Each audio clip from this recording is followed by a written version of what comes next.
Right, well, should we get started anyway, and then hopefully the panelists will be able to join us in a minute or two, or would we rather wait for a bit, Lucy? What do you think? Yes, sorry, I was just double checking one thing. So, hi, everybody. Thank you very, very much for joining us. Sorry for the slight technical at the beginning. So we'll just get quickly into it. So Gerard kind of alluded to a little bit in his presentation just now, but what we're going to be talking about today is the key to really making money from batteries. So I'd just like to say a quick thank you to Wärtsilä and EDF, our platinum sponsors, and Trina Storage, our diamond sponsor, as well as Central for Business Solutions, who are a bronze sponsor. And now I'll just hand over to Andy Colthorpe, who is the editor of Energy Storage News publication, and he'll be handing over to the panelists to start the conversation. Excellent. Thank you very much, Lucy. Hi, everybody, and thank you so much for joining us. My name's Andy Colthorpe. I am the editor with Energy Storage News. It's one of the news, views and opinion and analysis websites that we run here at Solar Media alongside the events. And we also have PV Tech, which is the world's most popular solar technology website. And of course, the UK sites Current and Solar Power Portal, where you'll get to read a lot about the directly UK focused industry news. Now, thank you all for attending. And of course, while it's a shame that we're not able to meet in person, we're so glad that we're able to reach each other across the internet and spanning space, if not time. We are, all here in the virtual room. So of course, yeah, very nice introduction from Gerard Reed there as well. And so thank you to Gerard. And of course, net zero by 2050, halving emissions by 2030. Those are the goals that we need to meet. And we're fortunate, I guess, in a way, to be part of the industry that's at the forefront of that. And we're also in tandem with those decarbonisation goals. We see air pollution is obviously a problem. We see that electricity networks are in need of modernisation. And there's both technical and regulatory issues around those. At the same time, I think the last year or so has proved, obviously, that there needs to be strong economic recovery and kind of retooling of industry. And ultimately, we need everyone to be able to afford to keep their lights on as well, and some of the events that we've seen around the world in the last few days kind of show us that that can be a challenge also. Now, obviously, battery storage can play a massive role in that. I think there's a growing realization battery storage, while it's not the silver bullet solution that can solve all of the challenges of the energy transition, I think equally a lot of people don't realize that battery storage can be sort of the digitized key to enabling many of those solutions. So while the costs of batteries are continuously coming down, and that's obviously a great thing, how do we then really unlock the value that they can provide, and at the same time kind of educate the wider world as well as our industry about that? So we're very lucky. We've got a large panel today, but that means we've got 6 leading figures from 6 leading companies in the industry. We'll be primarily focusing on the UK, although we of course welcome learnings and exchanges of views from international experiences too, of course. Okay, so I guess you all want to hear the panelists speak and not me. So with that, I'll begin handing over to all of them. Let's perhaps do a quick introduction to each of you. So if you could, I'll go in the order that you're billed as on the agenda. And also just as an icebreaker question, I think, it's a pretty simplistic journalist question to start with, I'm afraid, but if you could just say what you think the most important thing about the battery storage industry today is that you think people should know or think about, that, maybe they hadn't thought about it before, or maybe they just don't realize it should be a major area of focus. So to begin with, we have Daniel Greten, who is with Trina Storage. He's as head of sales there. Daniel, as I say, it's a big panel, so if you could keep it fairly brief, an introduction to yourself and your company, and what you think the most important thing is that people should perhaps be thinking about as we begin the panel today.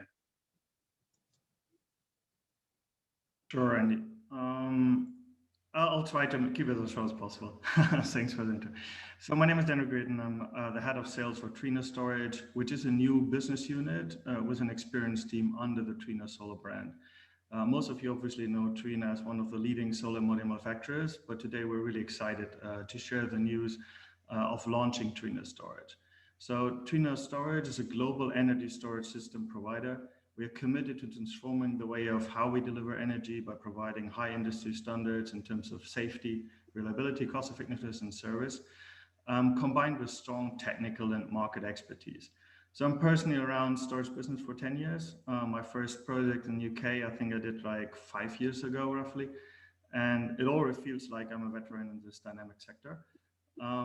Specifically, the revenues have changed quite dramatically over time. I remember like 4 years ago, we were discussing FFR contracts, capacity market and triads, and today it's focused on dynamic containment, balancing service, and other merchant revenues. So we've come a long way.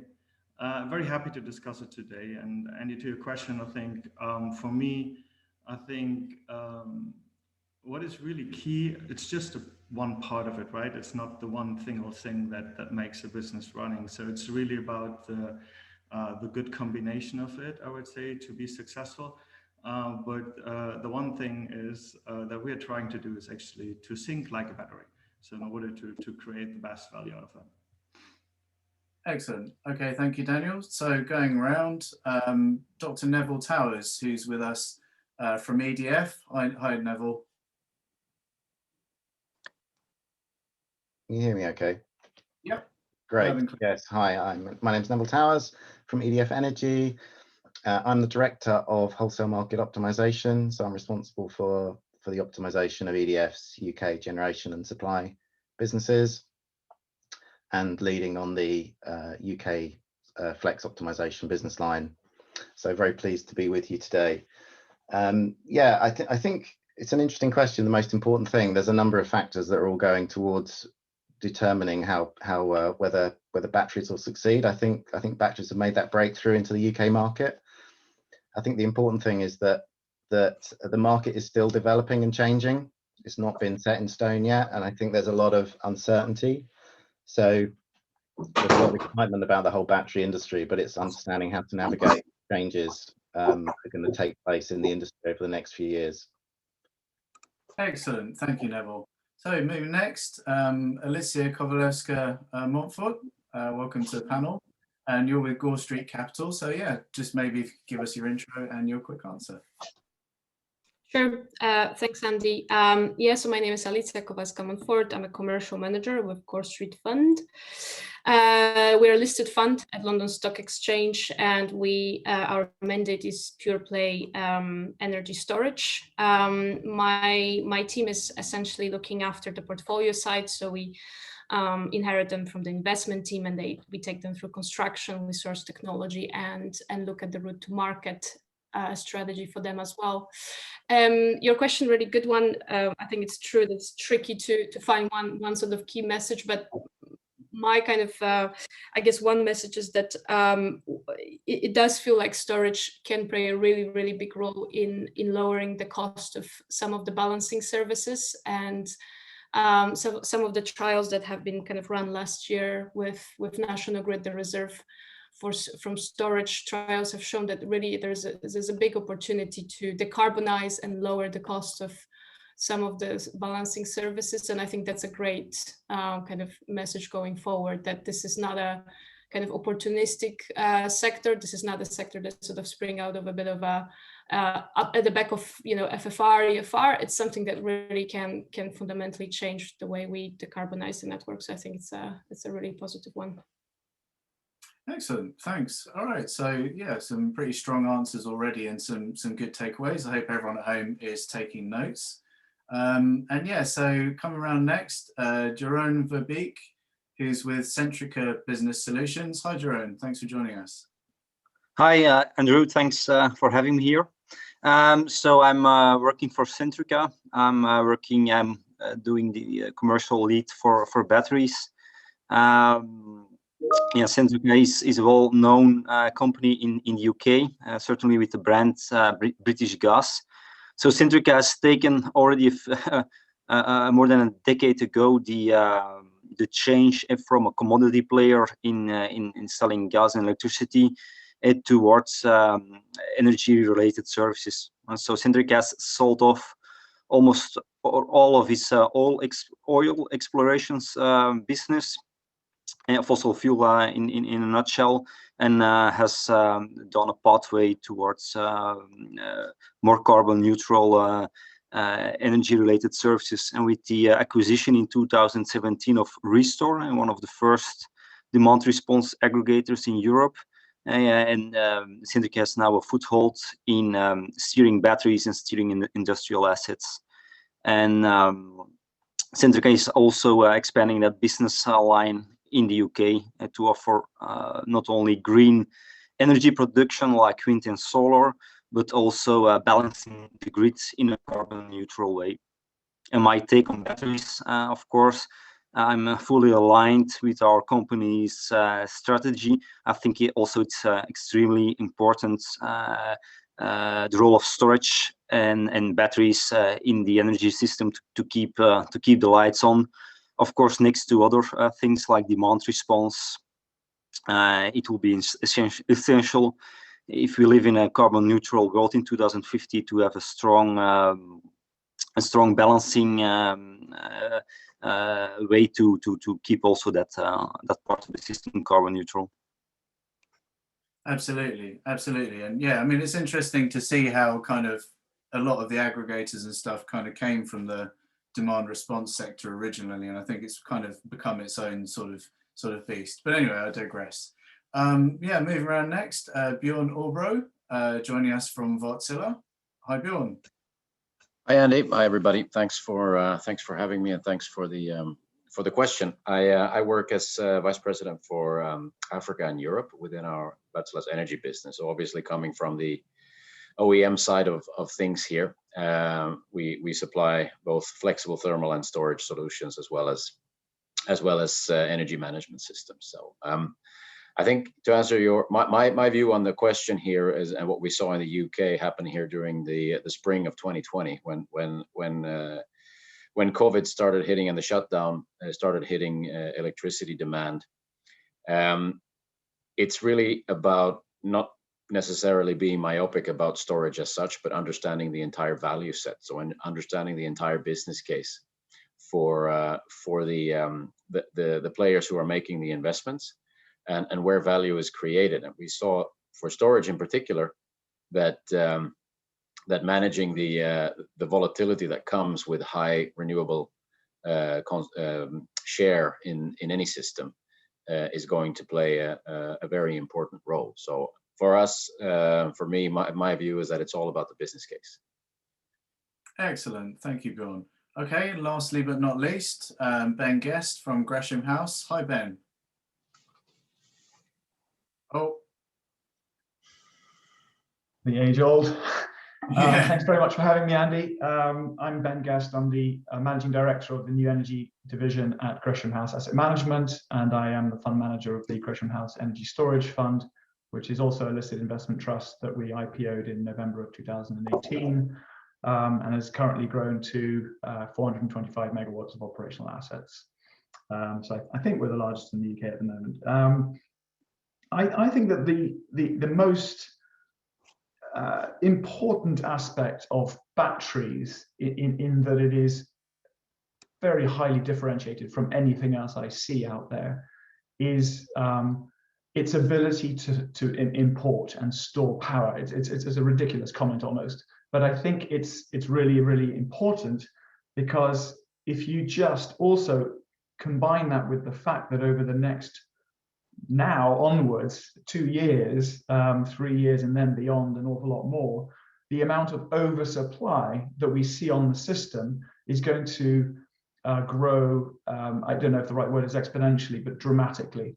And if you look at the amount of curtailment required last year, for which National Grid had their knuckles wrapped for being unable to solve the balancing other than through curtailment.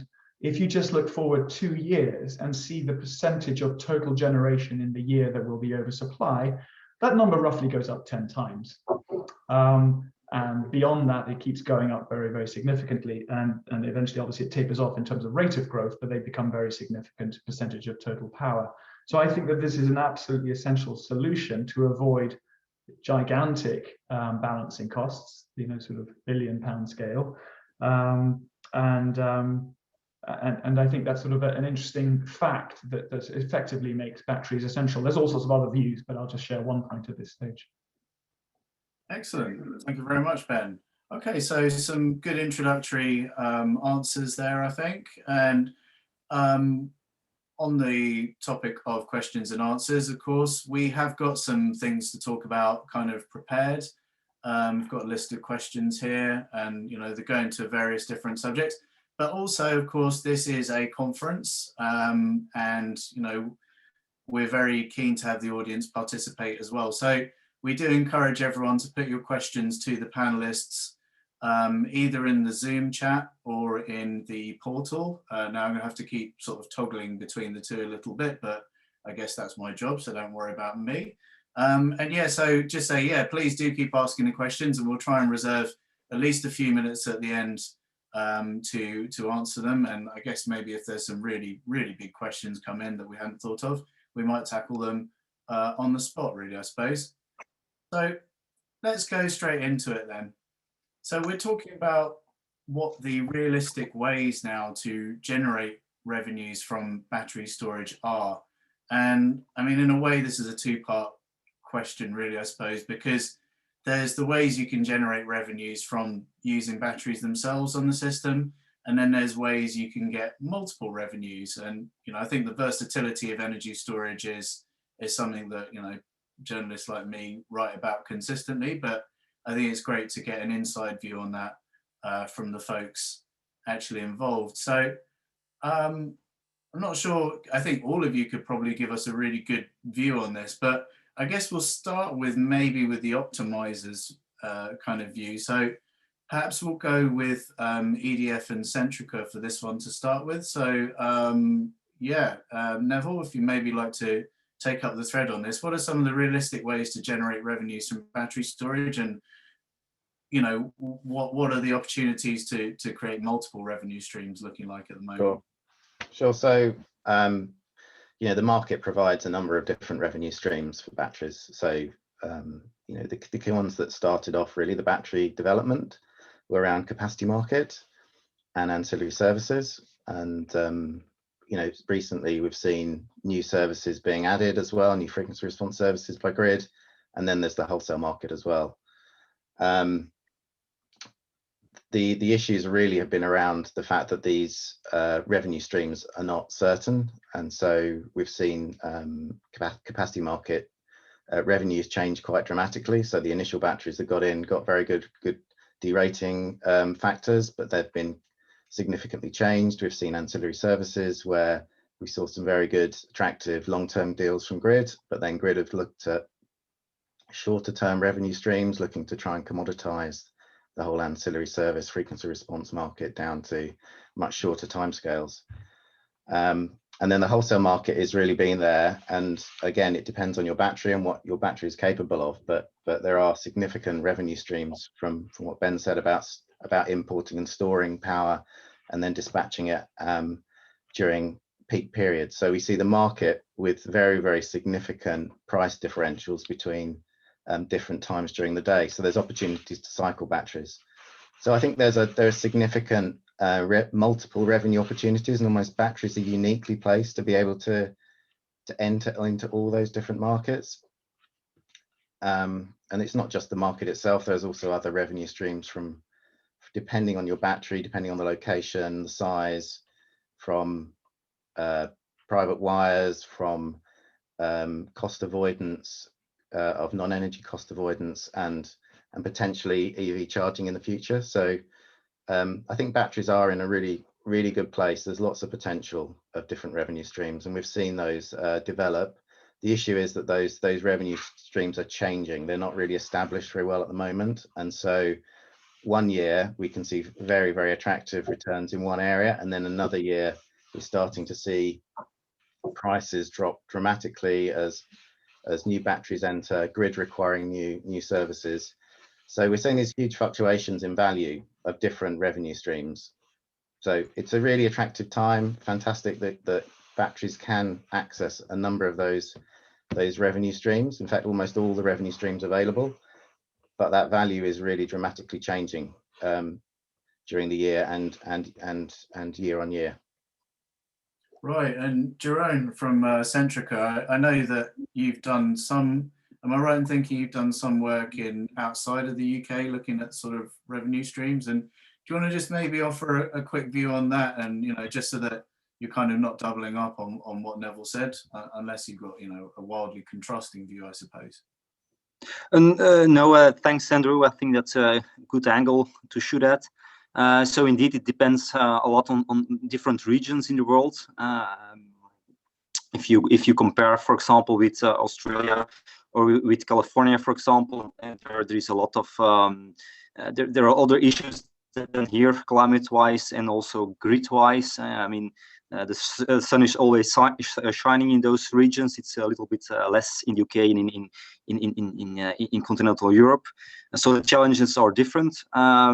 In continental Europe, the things we see there is there is a kind of on the ancillary service markets, there's a kind of unification ongoing to coupling all the markets. First, batteries were built indeed for frequency related services, where batteries really scored well, reacting fast on what the grid needs, and so that went really well. Now the prices are a little bit lower. On the other hand, in continental Europe, we see the ancillary services that are more focused on energy. And that will happen also in the UK. So in the UK, the next years, there will be also more attention from the grid operator on energy instead of power. So that's an interesting one. And indeed, Centrica has gained a lot of experience on the more energy intensive reserve markets. In Europe, it's called, for example, AFRR, it's automatic frequency restoration reserve. And that's an interesting thing. And Centrica can also, with batteries that have, of course, a limited reservoir by default, offer those batteries in those more intensive energy related markets. And the nice thing is those markets have higher prices and they have also activation remuneration. So for the moment in continental Europe, there are a lot of positive cases to get the business case calculated and completed on those markets. And then, of course, like Neville said, there are different revenue streams going from different reserve markets to the wholesale market. And key in that is, of course, to be able to take as much as possible synergies on that. So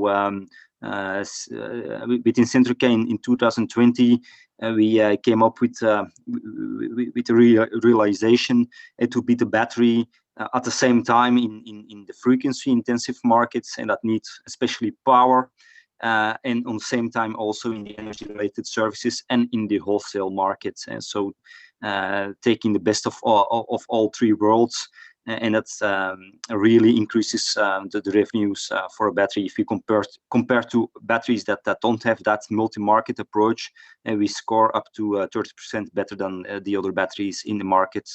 So at this moment we see a lot of perspective. And then to zoom in on the UK, we see the same thing happening in the UK, that the energy related services markets will also open up, and that's also a really good thing to improve the business cases. And indeed, the wholesale markets are also a very good foundation. Why? Because they are much deeper than ancillary services, and which are more kind of derivatives of the energy markets. So we think that's really a good mix to get the business cases for batteries completed. Right. Okay. Thank you very much, Jerome. So it's a complex picture, obviously, but by all means sounds a fairly positive one. I think one thing that's really interesting, and I think this fortunately coincides with a question that one of our audience has asked, so I guess I'll take the opportunity. So Gresham House and Gore Street are both, among developing fairly high percentage of the battery storage that's coming online in the UK. But you're also investing in battery storage, being listed funds. So just wondering, in terms of, and something that Neville said there was that the revenue streams can kind of fluctuate and change from year to year. And I think last year the buzzword really was kind of merchant risk as opposed to very long-term contracts. So I was just wondering if maybe going from you, Alicia, and then over to you, Ben, after that, you could maybe give us your view in terms of, how you can, without necessarily having that very long-term visibility into the revenue streams, how you sort of evaluate those opportunities. And I think so the audience member, Andrew Turner, asked, thanks Andrew, asked any advice the panel can offer for investors in managing and addressing merchant risks. So I don't know if I've just kind of conflated several questions in one there, but if you wouldn't mind having a go with that one, first Alicia and then Ben, please. Yeah, sure, thanks.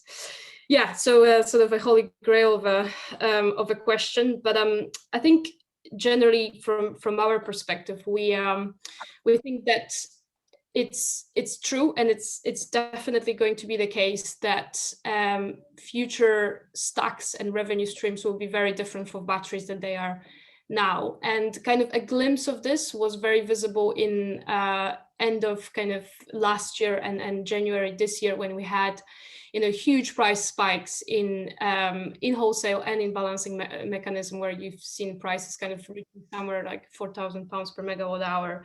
And there has been a number sort of capacity also margin notices. So it was clear that the predictions from the past that increased volatility from renewables is going to cause this kind of benefits and revenues viable for storage has kind of finally realized. We saw a small sample of it, but we know that this is only going to get magnified as we are moving from 40 gigawatts of renewables to 70 gigawatts, as National Grid is predicting in sort of 2030. So we don't know exactly how much that is going to be magnified, whether wholesale trading is going to become completely more attractive than ancillary services at the moment. The way we see the world is that we know that this is going to happen. We don't bank on it at the moment, in a sense that we base our financial models on ancillary services only, because in a way we think that we're also kind of a fund that sees ourselves as a green fund. We want to enable more renewables, and ancillary services are kind of the key mechanism that storage should be tapping into to support that decarbonization. But that's not to say that in a few years' time, when there is going to be more of those spikes, as we've seen in January, where we have worked enough with route to markets to really not just see their projections of what they can do, but actually we'll have that sort of done with them and dusted, that will change our models and really look at basing the cash flows and the discounted cash flows on wholesale, and that will require a different potential risk discussion with our investors and discounting them at a little different rates. But we think it's viable. We know that this is happening, and our long-term prediction is it will come, but our models at the moment do not reflect it, just purely because anyone who is trying to guess how much we're going to be wholesale trading in the next 4 or 5 years is kind of a magician or future teller. And our models extend, and probably everyone's models extend for 20, sometimes 25 years. So it's we know it's coming, but we just have to bet on something which is kind of more visible. So ancillary services is the baseline for us. So I think that's to a rather difficult question, but if I can give some substance to how we think about it, that's hopefully a good start. That was great. So I guess strategically putting assets where you believe that they're going to have the most, deliver the most benefit and value, I guess, really, ultimately. Yeah. Okay, sure. So Ben, any thoughts on that? Yes, definitely. So our view is a little bit different. We have built battery systems that are capable of trading today, although not at the longest duration that I think will be possible in the longer term, but we are therefore incrementally, especially building sites that will have relatively straightforward upgrades, and we can come on to sort of technical aspects and so on later if you like. The reason for that is that the balancing services market, the frequency response market and so on, is a very attractive place to be right now because the market is undersupplied. But it is entirely mechanical, and we saw it last year when the minute you see a little oversupply, the pricing for frequency response starts to drop towards the marginal cost of providing that. That's what markets do. And so that makes me nervous, and I think we've been fortunate, and potentially it's not fortune because we all knew renewables were coming, and therefore we just need this extra frequency response requirement in the system to keep it stable as we lose inertia. But nevertheless, there will come a time, and our guess will be, it really depends on what National Grid feel they need, but probably in the next year to 18 months, we will see the dynamic containment and frequency response and any other flavors of frequency response become saturated. And my concern then is that it resembles a lot of other ancillary services that you can just analyze from the past where the pricing falls. The store is a good example, probably, because ultimately you are doing something relatively passively and batteries aren't differentiated from each other. Ultimately, then there's limited differentiation in the very long term as well. So really, I'm echoing what Jerome said earlier, which is that ultimately the ancillary services market is much smaller than the deeper energy markets. But I agree with Alicia, which is that it's difficult to know when trading becomes very profitable, but there are some very, very good guideposts, which is simply analyzing the change in the generation mix and therefore in the merit order. And it's really interesting to analyze the last couple of years, because it's been a heck of a journey for battery investors and myself. Because we've had more renewables, we've had a more volatile supply of electricity, and yet volatility has fallen. Why? The reason volatility has fallen, as we see it, is because we've seen a significant build out of more generating capacity. We've seen demand fall in the same time frame. We've got a historical gas fleet with about 30 to 31 gigawatts of capacity, generating on average at about 10 gigawatts, which can therefore behave extremely flexibly given its base, its upside ability to generate. And especially last year, where peak demand fell even further due to the lockdown, obviously gas at a very low gas price was meeting the peak demand. And so volatility, especially upside volatility as we call it, all but disappeared. And therefore flattening markets at a time when you'd think it'd be quite a volatile market. But the generation mix and the very flat middle to that merit order actually dictated that actually gas met the power, set the power price most of the time, as it has done for a very long time. That's going to change, and change pretty dramatically over the next couple of years. All you have to do is extrapolate the generation from renewables and go, how much room is there for gas from in this picture? And as a result of that, the ability of gas to jump in and be part of the market, as often as it has been, will diminish and then unlock upside volatility in a way that we've seen over the winter months, as Alicia said, where we've seen examples of where gas finally couldn't meet the peak demand on its own, especially with the help of an interconnector being down, and suddenly that upside volatility emerges. And we think that we head towards a much more binary merit order, renewables at one end, extremely low pricing, and flexibility at the other end, and very little in between. And that creates very attractive levels of volatility. Clearly, the consultants are generating these curves based on emerging and changing generation mixes and merit orders. So there's an attempt. Clearly, the rate of it, the rate at which this is going to happen is difficult to assess. But that's our picture, and we do think that trading is going to be a very attractive place to be in the long term. Okay, so yeah, things can go up, things can come down. Battery storage can help kind of keep some of that in order. And, you know, I think one thing that's really important within that, and again, something that, you know, people that I know in the industry have been telling me increasingly, is the important role of software and control systems in the overall value proposition. And again, yeah, we're lucky to have a good mixture of panelists today, and we have 2 systems and technology providers among them. And, you know, could be a bit of a blanket statement, but you could say that better software means better revenue. And the importance of the energy management system, you know, can't be overstated in there. Also, again, very nicely coinciding with a question from the audience. So Annette Danielson, I hope that we can part answer your question here. Thanks for asking. That the battery storage market often seems to be about the lowest cost of the battery units. And as we alluded to earlier, value creation is probably as important as the falling cost. So starting perhaps with Wärtsilä and Trina Storage, maybe we could talk briefly about that important role of software and controls, and by extension, I guess you know, enhancing the digital capabilities of the energy network. So Bjorn, if we could start with you, and then Daniel, if you could answer after that, please. Thanks for the question. Yeah, if I can just tie back to a couple of points made here earlier. I think it was Ben who mentioned that these you know, the national grid getting wrapped on the knuckles for these the situations that have unfolded recently. And you know,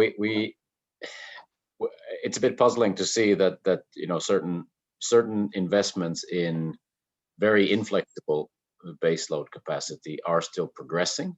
We see that I mean that some nuclear plants are still advancing, and this is what I meant earlier here when you know, looking at the business case, not just from, you know, not just from your energy or your energy storage asset, but the entire system that you're going to play in, because that's key to understanding where value is created.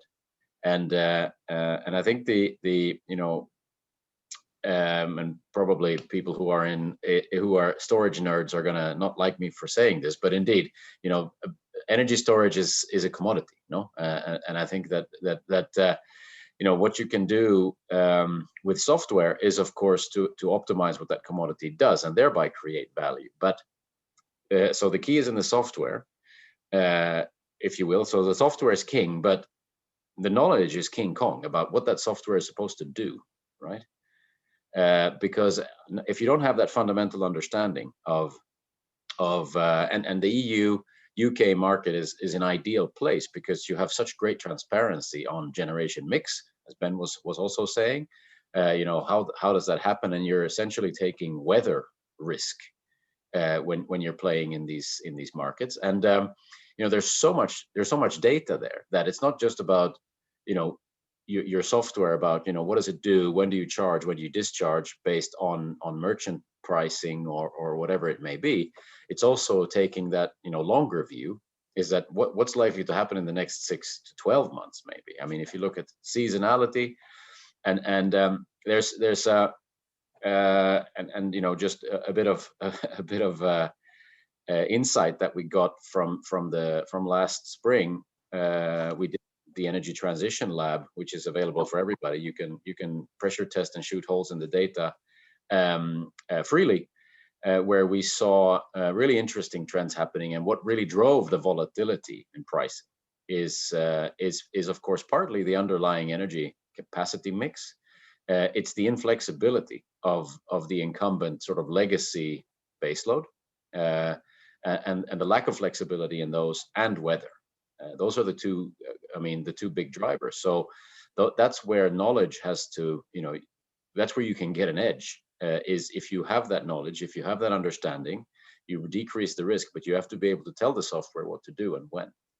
So I think from our perspective, it's a lot about that system level understanding, and you know, what else is in the system where you are going to operate, and how do you create value. And of course, ultimately, it's about being able to for us as an OEM, it's about having that understanding as well, because then we can take some of that risk, no, away from the developer or the asset owner in a way. And so I think it's going to move away from a pure technology play for companies like ours, and become a technology plus knowledge play to a very large degree. And I think there was a question there also about the cybersecurity risk, and here, you know, a big interplay between regulators, I mean policy, and technology and the market itself, which I think is, I mean, as big sort of multinational corporations as far as we go, I mean, we are always chasing our tail when it comes to cybersecurity, because, you know, that's just the nature of the beast, and you know, we're investing a lot into making sure that we have compliance. But as we've seen, sometimes compliance isn't even enough. So I think that's an area where we do look for cooperations and collaborations and partnerships in order to make sure that this is you know, we're not putting anything at risk there. So that's from my side. Yeah, I mean, it's always interesting to hear how, you know, technology can often move much faster than regulation, and at the same time, industry best practices can often move faster than, you know, than actual things like cybersecurity, and you know, how quickly legislation can move on things like safety, I guess. So Daniel, from your point of view at Trina Storage, that kind of intersection between software and hardware, yeah, I mean, how do you guys view that, and, you know, focusing on things like building the right sort of energy management and battery management systems into your solutions? Yeah, thanks, Andy. I mean, very clearly, we see that the importance of software is dramatically increasing. I mean, it has been mentioned a couple of times that we are facing a number of interesting challenges in terms of combining different revenue streams, etc. It's really a topic of big data, as has been mentioned before. So it's really, really critical to have the right software in place. I think we look at it from two angles. There's an upstream view and a downstream view. Upstream in terms of the direct impact on the revenues by really, let's say, bidding smarter into the market. We're talking about artificial intelligence and all these kind of things to make sure that you really increase your revenue streams. You really need to understand deeply the market, forecast them right, and their software plays a significant role. Specifically also, I mean, high frequency trading, if you go a bit more into detail of this topic, it's quite amazing what you need there to be successful. On the other hand, also something that's specifically for us, coming from the PV sector as well, we clearly see an increased demand for PV plus storage. And there you have some new aspects that you need to manage, which is self-consumption, curtailment avoidance, etc. You need to bring into the equation of just simply playing into the markets, right?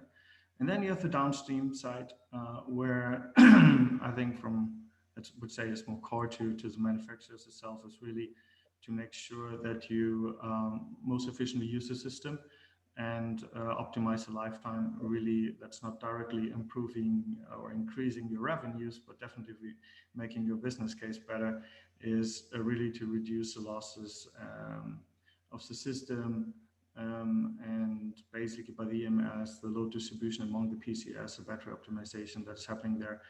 There's still quite some room, let's say, to optimize the game. And then specifically bring that in the context also of the warranties that you want to bring around the more complex application mix that the investors and route to market players are using. That needs to be handled as well. So you need to look into the cycles, the temperature parameters, the rest time, power levels, etc. It's not given, right? So you can still on a cell level, on a module level, on a rack level, to see where you get the power from. You can optimize a lot on that end as well. I think that's how we look at it. Okay, sure, thanks. So, I mean, I guess, you know, this is one of the things about lithium-ion batteries, is that you can monitor them at cell level. You can get a higher level of control than I believe, you know, you can get with almost any other technology for doing something similar. You certainly can't really do that with lead acid batteries and know how much is in it, from day to day. I'd be really interested to hear a little bit about software, not just from within the energy storage system, but also from the market-facing side. But just before we get to that, I did notice there's a question that I think kind of relates to this a little bit from the audience. So Sebastian Becker asks about the role of battery degradation in operating strategies. So whether you're using a battery in frequency response versus wholesale, degradation costs can be very different as well, yet most players seem to only be looking at the revenue side. So if we could just ask again the system providers about this, and then we'll go on to the other side of the sort of software equation, if we may. So Daniel, would you like to start off from there? I feel like what you were talking about was kind of inching towards the sort of mention of this, I guess, as well. Yeah, I think we'll probably go into this in more depth as well, but in principle, I think you start with this exercise when you actually design the system. So at the very beginning, when you first start to talk with developers, you really make sure that the revenue model and the supplier model actually align, and you understand well enough what actually effect it has on your business case when you utilize a battery. On the other hand, we as suppliers, we clearly try to understand as much as possible from our customers how they really try to operate the battery, because, and that's what I mentioned at the very beginning, I think we try to think like a battery. So really need to understand, okay, what is the customer intent to do with it? And then give them guidance actually in terms of, oh, probably you don't want to do 4 cycles a day, even though you can increase your revenues because you simply overdo it a bit, right? So this kind of things I think are very important from the very beginning. And then in the end, the software does the details, let's say like this, based on an aligned model, making sure that you stay within the best temperature windows, etc., but also give the opportunity when the real big window is there that you really want to hit, that you can sometimes go above. So, and that's something that is critical. Excellent. So think like a battery, everyone. I guess that's one of the takeaways. So Bjorn, do you want to maybe just give your view as well on that versus operating strategies, degradation, and also I guess if that also brings us back to the sort of software question and sort of managing that as well. Yeah, thanks. Oh. Did you ask myself or Jerome? I asked Bjorn, sorry, and then Jerome will go to you next. Sorry about that. Sorry. Yeah, I think as far as technology goes and degradation, I mean, this is it's part of this commodity play, I suppose, where we don't manufacture, we don't have our own manufacturing of the cells themselves. So we're essentially a technology wrapping solution. So I think that's it's for us. It's a lot about where do you move and where do you take that risk. Do you take that risk as the OEM essentially, because you take that core technology, you wrap it with software and with other sort of modularizations. That's what we do on both sides of storage and thermal. And there, how much of that risk are you willing to take, and how much of that risk are you then, do you have back to back with your suppliers on? So it's a lot about understanding the business case again, and really knowing what risk are you going to, what risk creates value by, you can create value by removing risk and thereby, get paid for it, as if you will. So yeah, you can indeed, I like the visual image of thinking like a battery. And I think it's, you can even scale that up, and you can think like the system, and where you have the renewable, basically, in the future is going to be renewable, is going to run baseload. You're going to have storage to do energy shifting and some short-term sort of balancing, and then you're going to have some sort of thermal capacity, not necessarily fossil, but some sort of thermal capacity to make sure that the inertia is there. And in that sense, we see that batteries are going to play a very important role. But looking at it in isolation is a bit risky, because then you might lose sight of the value that you create, the risk that you need to manage, and how you transfer that. So it's more like a commercial engineering, I suppose, than engineering around degradation. Excellent. Okay, thanks, Bjorn. So, Jerome, sorry to have cut you off a minute ago there, but yeah, so I guess our question to you and then to Neville would be really the role that software plays in actually gaining revenues and market-facing applications for energy storage systems. Yeah, indeed. So software is indispensable, and algorithms are indispensable, and because there's so much information, and speed is king in this case. So you need to decide instantaneously, and also if you decide, okay, we're gonna put the battery in market A, after a time frame, it will have by definition an impact on what you can do afterwards. So it's not only that you need to take into account what happens right now or the next time frame, but you also need to take into more dynamically to take into account all the actions you do have an impact on the future. And for batteries, that's it's even much more than optimizing a power plant, because a battery has a reservoir. So if you do something today or this time frame, you will have less or more energy, and that will have an impact what you can do afterwards. So that's really important.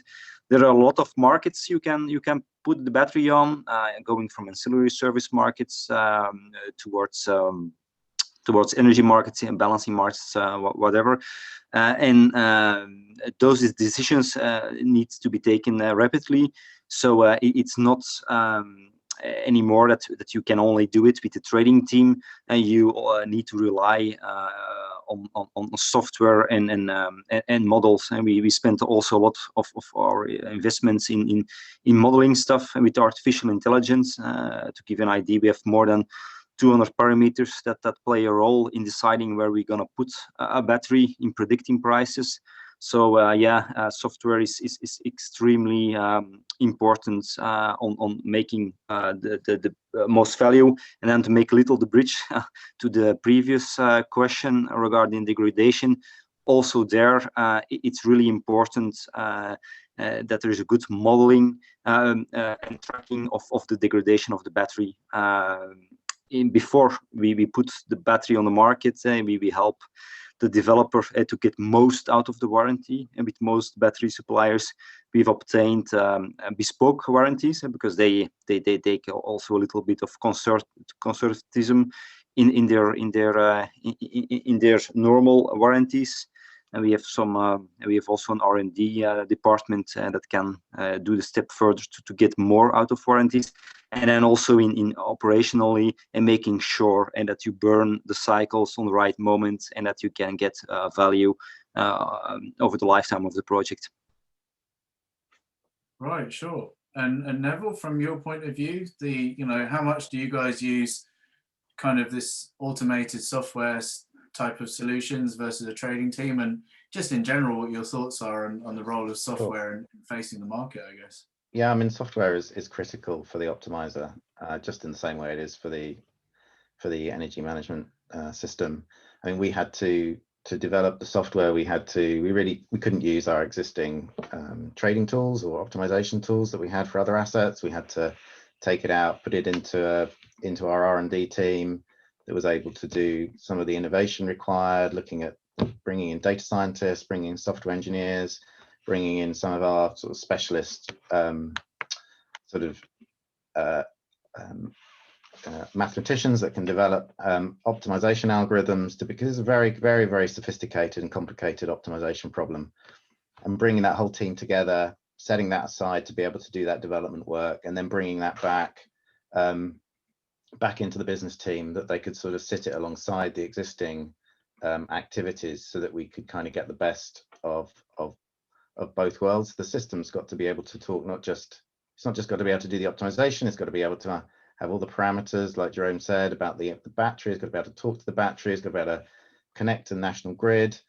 It's got to be able to make all these decisions in real time. And so it's just not possible to be able to do this without without sophisticated software tools. And the other thing is you need to be able to develop those tools and adapt them very quickly. The rules are changing very quickly, and if you start thinking about stacking of value, so that we can access not just the ancillary services, but the balancing mechanism, connecting into the wholesale market, all those different things all together makes an ever-growing, more complex problem for the optimizer. And that value is critical. And so, you know, we need to make sure that software isn't just able to operate correctly. It's got to be reliable. It's got to be able to connect through to all your different systems, settlement systems, through to all the back office data systems. So yeah, an ongoing project. This is going to take years really to develop fully, to be able to cope with all the different products that are going to be developed by National Grid. So yeah, an ongoing development investment for the optimizer. Right, and I think in the broader industry, you know, we've seen that, you know, recognition of the importance of digital solutions for facing market growing so much. Now, I know Bjorn Wartsila's got IntelliBidder for automated bidding.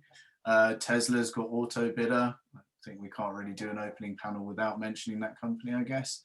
And more recently, Fluence as well, you know, is another rival to you guys, has acquired Advanced Microgrid Solutions, which does a similar kind of thing. So clearly that's you know, a really important part of it. But obviously the quality of the hardware remains an essential part. It's yeah, I mean, it's not I mean, at the moment, software is kind of the flavor of the month of what I seem to be writing about, but obviously the hardware remains important. So I'm just wondering, you know, the question we've got next is kind of on the assurances that hardware and systems providers can give. But I'd maybe think it might be interesting, before we go to the actual systems providers, to get one, you know, potential sort of customer view. So Ben and Alicia, I think we'll do reverse order of how you answered last time. In terms of you guys, you know, choosing the right hardware partners, or, you know, perhaps it's people that you contract might pick the hardware partners, but obviously you want some sort of control over who gets selected and to know that it's the right one. So what sort of assurances are you looking for? And, you know, I think a simple way of we look at it is kind of in terms of warranty lengths and things like that, and performance warranties. But what sort of assurances are you looking for that hardware and systems can deliver values over expected lifetimes? And as I say, Ben first and Alicia second on this one, please. Sure. Thanks, Andy. We're ultimately we are looking to get the best price for a piece of kit, at the risk of reducing it down to its very basic elements, for something that you can then model as a set of assurances. So the assurances are what they are, and they tend to be described as cycles expressed as energy throughput over total battery capacity over a period of time, and often expressed with limits such as temperature ranges, maximum cycles per day. And what does it mean if you breach that? Is it an averaging process over a longer period, or is it a single day? And then you take some interest in, obviously a lot of interest in what that cycle life actually is, and the tendency to provide what was used in the solar industry as a positive tolerance. In other words, if you promise something, will it be, I'm sure Daniel will be very familiar with this, you know, is it going to be better than that in every case, or is it likely to be sort of maybe a bit below? So we do look quite closely at who's providing you know, a little bit of a margin of safety, whether it's in expressing the figures in a conservative way in terms of when you actually end up using the kit, yeah, and in terms of the absolutes as well, in terms of the cycle life. And examples where there's sometimes conservatism is that the capacity or the power that's promised is expressed after taking into account parasitic load at full blast, even though the vast majority of the time you're using a small percentage of it. That's an example. So these are all assurances that we look for, but ultimately, we look for the company with the best assurances. Then you end up buying that kit and their kit, and that also includes how bankable they are as a company, how strong they are as a company, and then ultimately it's about responsibly modeling that to make sure that you're not living dangerously in terms of what might come out in real life. Just to mention a couple of other points, though, that there are other aspects of kit that are becoming really, really important. One is insurability, and another is impact, or the ESG angle, externalities, if you will. From an insurability perspective, there are some pretty meaningful changes coming to limit the propagation of a fire once it's started, not just to reduce the probability of it happening in the first place. So that's a big feature that we look at as well, and an assurance that it is compliant with a new standard that's emerged in the States but will carry across to Europe pretty soon. It's called UL 95408. And then in terms of impact, there's an awful lot of discussion around this topic, and assurances around supply chain are important, and also in terms of the dangers of the kit. So disaster scenarios, thermal runaway as an example, the nature of the fire, and then also what's in the chemistry itself. So cobalt gets talked around a lot, but there's a whole suite of concerns there that we look for assurances on as well. Hopefully that's a comprehensive answer. Yeah, pretty full. Thanks, Ben. So Alicia, from your point of view, hardware decisions, and I guess, kind of thinking about what systems might need in terms of augmentation. I mean, just to give you a slightly different angle as well that you can build on, thinking about augmenting systems over time. For example, you might want to increase the capacity of a system. So what sort of things do you look for in terms of that, the hardware decisions that you or your partners will make? Yeah, augmentation is obviously the other interesting topic, because it's definitely something that our fleet was always kind of intended to be subject to, let's call it that way, because as you change your monetization model, then you're moving. Nowadays we're really still kind of very much focusing on dynamic containment, FFR.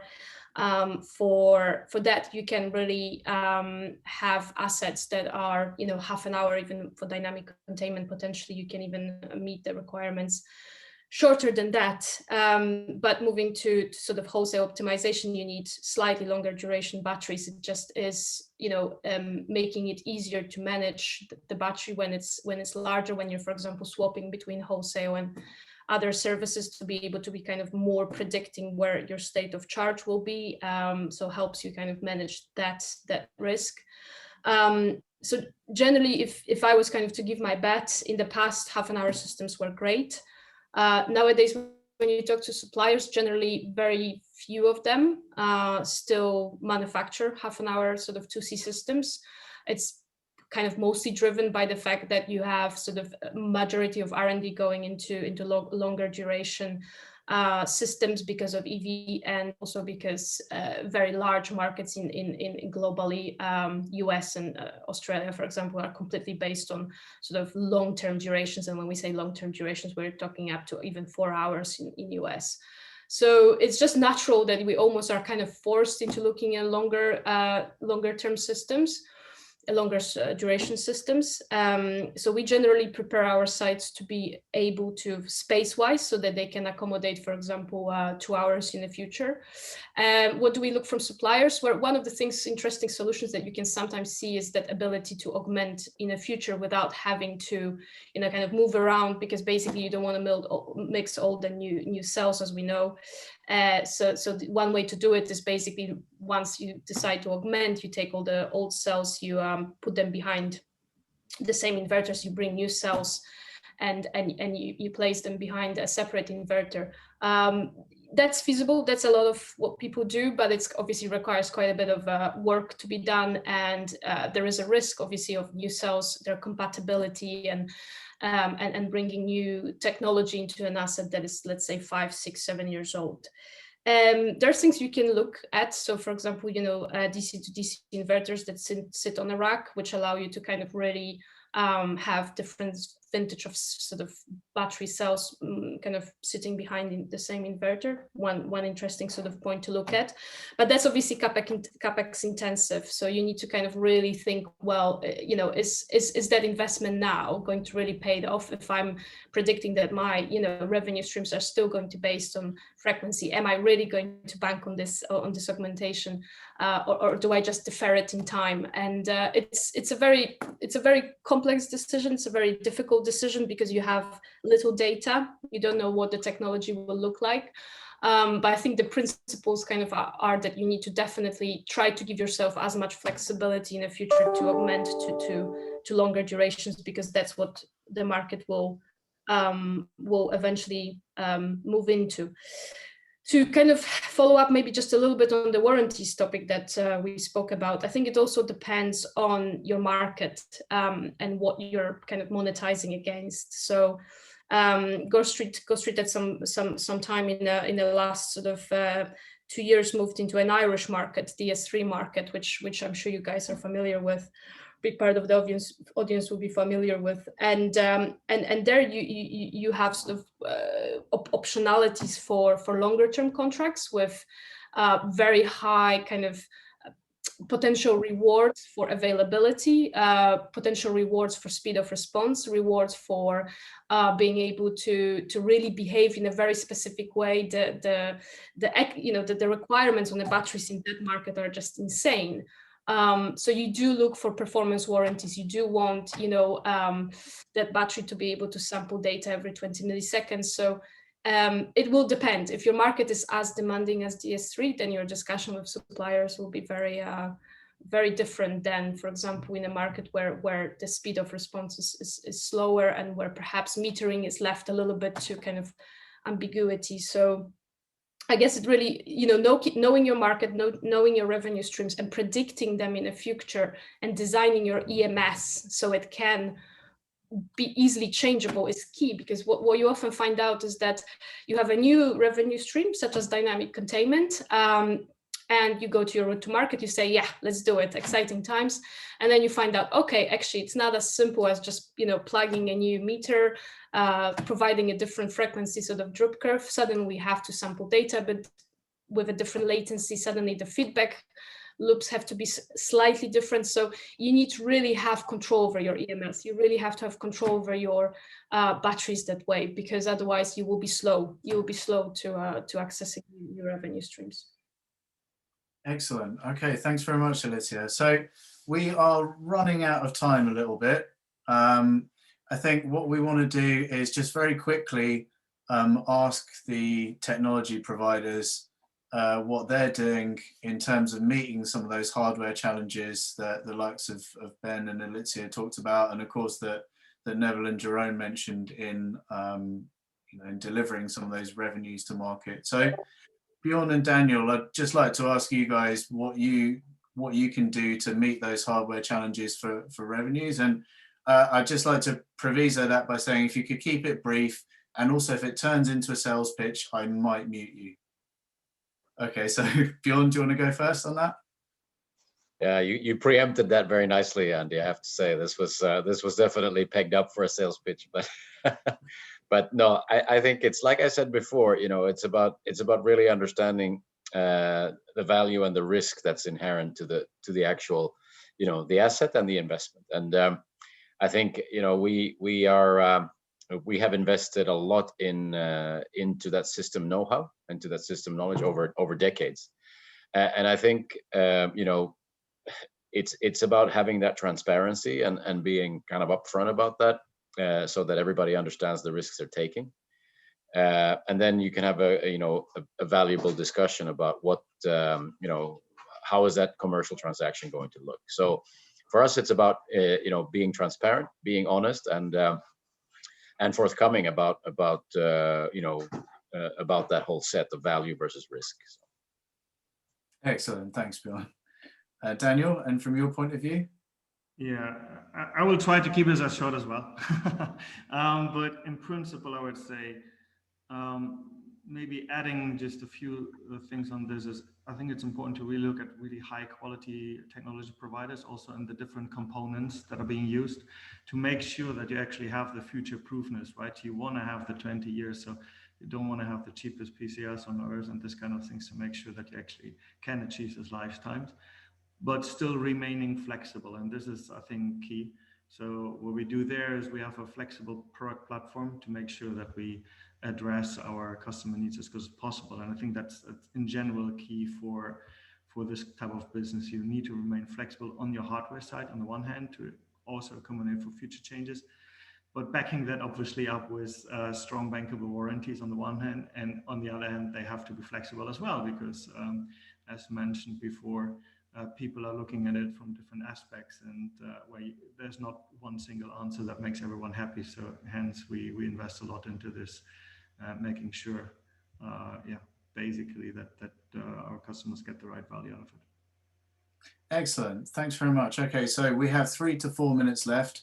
I reckon that gives us each 45 seconds to answer the final question if you're game. So let's have a go. Lucy, can we do that? One more quick question to go around the panel?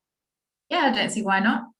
Brilliant, thanks very much. So this one came in much earlier in the session. So from Jakub Semraj, thank you very much, and I hope you've been patient enough to wait for the answer. But Jakub asked what regulations are needed to enable stacking of services from an ESS point of view.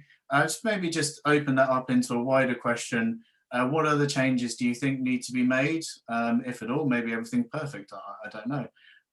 But yeah, so what regulations do you think you'd like to see kind of updated and modernized? We're going to end it pretty much after those answers. So thank you very much, everyone, for joining, and hope we'll see you in the next session as well. Let's go around from the order that I can see people on my screen. So Alicia, if you'd like to go first, and then I'll name the next speaker after that, I guess. Yeah, good one. So I think the general direction of travel should be, and I'm going to kind of quote again the DS3 kind of market, because it's actually quite, in a way, it's sort of been later to the party, later than GB, but it's actually allowing for a full stacking of wholesale and frequency and ancillary services. So I think that comfort from National Grid of permitting and allowing a kind of a full visibility and full flexibility of affecting deciding that perhaps half of my battery I'll put into intraday or another sort of another kind of wholesale market, and then the rest of it I will decide to basically put into a frequency or an ancillary service. That would be really, something that I would be hoping to see. Some already positive kind of moves have been done, so that we've seen that obviously DC is now stackable with BM, so that's really positive. I think full release of that capability for trading and for ancillary services to come together would be very good move. Excellent, thank you. Bjorn? Yeah, I think it's a lot about maybe the bigger picture for us in terms of, and when we talk about the UK market, and I think I'm kind of a shout out here to National Grid and the decisions made on building out very inflexible thermal capacity, and I think that's from a kind of total cost to society point of view, we put a big question mark behind that, and I think that's something that we. If you give us the magic wand, that's something that we would probably use to use that money to invest in other things. Thanks, Bjorn. Okay, Jerome? Yeah, stacking different revenue streams is indeed extremely important, and regulation should allow that. And for example, in continental Europe, we are steering batteries in different markets at the same time, and so that means in frequency related markets, in more energy intensive markets, in balance and wholesale markets at the same moment. And it's really need. That's really something that indeed should also some hurdles that are still in the UK alive should be indeed removed. We have proven it in some countries like Belgium to the transmission grid operator that we can, with our steering, that it's possible to offer a reliable service. So it's something that's happening in other countries, and I think same thing should indeed happen in the UK, because that makes the business case of batteries much more stronger. Excellent, thank you, Jerome. Ben, from your point of view and closing remarks. Yeah, absolutely. I think that this should be a core focus. I do think that the stacking, I do think that a lot of the changes that need to happen actually happen at National Grid, ESO, rather than regulations themselves. But supportive regulations are obviously very important. I'd love to make just one interjection, which is that we talk very little about scale in this overall panel, and I'd just like to say that I think it's very important that the importance of individual project scale and overall portfolio scale will be key to success from an operator perspective, and suppliers and optimizers and also should think about that as well. But no, just going back to the relevant question, I think the changes, stacking is a good thing. It only just makes more use of the same device. But I do see its limitations as well. You know, you're asking for availability when you're looking for frequency response, and so there's only so much of that capacity that can be used to trade. But yeah, absolutely, there's opportunity there. Excellent, thanks. And Neville, from your point of view and from EDF? Yeah, I mean, I agree with Ben. Is that very much it's within National Grid's hands to develop a coherent approach to the stacking of services, products and services, and it looks like, you know, that they're on that journey of developing the dynamic containment. It'd be good to see once we go from DC low to develop the different products that are going to be there. Once we bring in the dynamic moderation and regulation, and see how they all stack together with the balancing mechanism. So there's an awful lot of development that needs to be put in place and clarity from National Grid. But once that's in place, then I think it provides a really strong foundation for batteries to be able to give options into different markets, to be able to stack, and to bring that much closer to delivery, which will then enable the system to be more efficient. So yeah, exciting times for batteries. Excellent. And Daniel, finally, your views on this? Yeah, I think most important aspects have been mentioned for sure. So I think the only thing probably to add to that from our perspective is really transparency and a little bit of forecastability, so that actually the market is prepared on the one hand. On the other hand, I think it's also important to have a bit more stable market for a longer period of time. At least the time that I've been in the UK market active, it is going up and down quite heavily. So this goes, that would be an interesting ask, I would say. Excellent. Thank you very much to you all. We've only overrun by 3 minutes, which is something of a personal record for me. I do tend to waffle a little bit. Thank you very much for joining us. I think there are some of the things that Ben mentioned, such as scale. I think there are some quite more specific discussions in terms of revenues and you know, the actual specific streams later in the day today during these sessions. So hopefully some of those you know, some of those topics will be covered in a bit more detail. But thank you very much everyone for joining us, and back over to you, Lucy. Thanks very much, Andy. Yeah, just want to reiterate Andy's sentiment. Thank you so much, everybody, for joining and for your insight. We had quite a bit of time to discuss. I'm sure we could go on for a lot longer, but as Andy said, we will certainly be touching on the kind of specifics around dynamic containment and other revenue streams and future revenue streams as well. That panel will be taking place in an hour. But just before then, we'll be delving in a bit more detail into Trina Storage's market offering with another presentation starting in just 10 minutes. So again, thank you so much, everybody, and thanks to the audience for listening, and we'll see you shortly. Thank you. Thank you, everybody. Bye. Bye-bye.